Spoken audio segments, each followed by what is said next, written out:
I have to issue a small correction. I made a video saying that Ghislaine is appealing to the Supreme Court, saying that Epstein's non-prosecution agreement from 2007 in Florida precluded her prosecution because in that agreement, the United States government agreed to not file any charges criminally against any of his co-conspirators. And by the way, I've looked up the document now, and there's 4 co-conspirators that they actually name.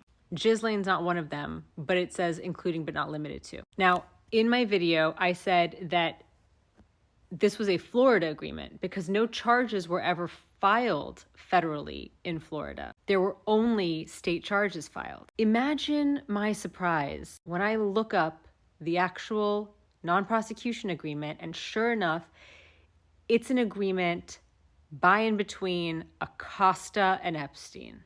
Why is Acosta entering into an agreement with Jeffrey Epstein, saying within the body of the agreement that I have all sorts of evidence against you, but in exchange for your guilty plea on 2 state charges, I will abandon the case that I'm building against you? So no charges were ever filed in the federal court, and yet they still entered into an agreement where I still feel like there's no consideration because Jeffrey Epstein's not giving anything up. There has to be consideration. Both parties have to give something of value up for there to be a valid and enforceable agreement. But here it is, okay? And it says even in it, Epstein understands that the United States Attorney, Acosta, has no authority to require the state attorney's office, state level, to abide by any terms of this agreement. Epstein understands that his obligations, blah, blah. In consideration of Epstein's agreement to plead guilty, as if that's even fucking valuable considering they had him on all sorts of fucking federal charges, agreement to plead guilty and to provide compensation in the manner described above. I'll tell you about that in a second. If Epstein successfully fulfills all of the terms and conditions of this agreement, the United States also agrees that it will not institute any criminal charges against any potential co-conspirators of Epstein. Potential. Including but not limited to Sarah Kellen, Adriana Ross, Leslie Groff, and Nadia Markinkova. You think they didn't know about Ghislaine? So before I get into them not knowing about Ghislaine and not listing her at all in here, they're talking about, in consideration, the compensation that he's agreed to. He didn't agree to any compensation. If they wanted to actually make this actual valid consideration for a binding contract, they should have made him agree to an amount of money that he was going to pay each one of those victims. Because in this agreement, it also says that the United States government will turn over to Jeffrey Epstein's lawyers a list of names of all of the victims.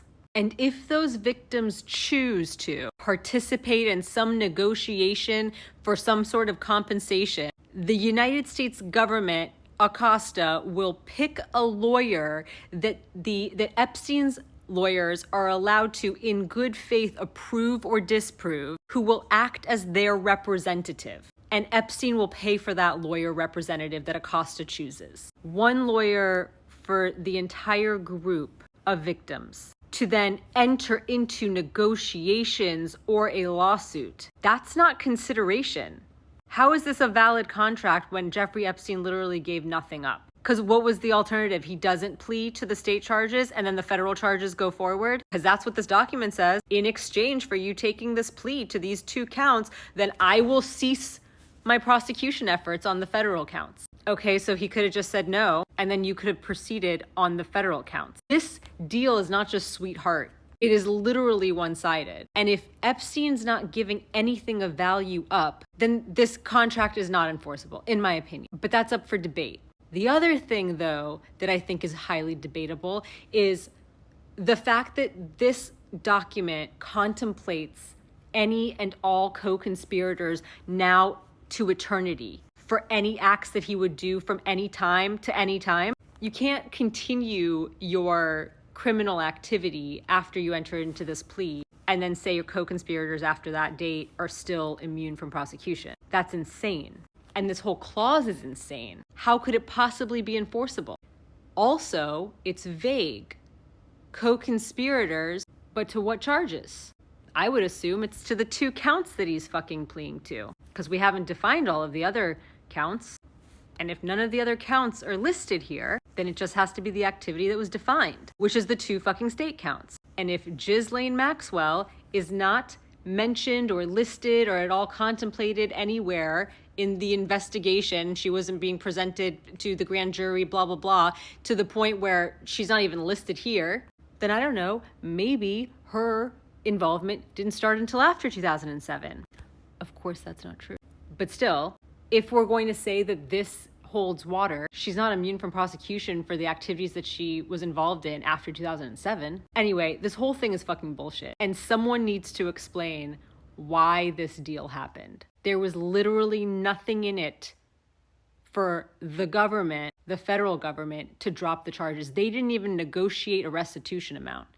If they had negotiated a restitution amount and said, you're going to pay $3 million, $5 million, $10 million per victim, and he put that money into a trust account so that once the plea was done, they could disperse the money, that would be a different story. Then there was consideration. I don't think that agreeing to pay for a lawyer that'll represent the victims that can then negotiate on their behalf, that's not fucking consideration. That's a promise to fucking fight restitution. Anyway, I guess the agreement was entered into by the government for some fucking reason. I need someone to explain to me what was in it for them.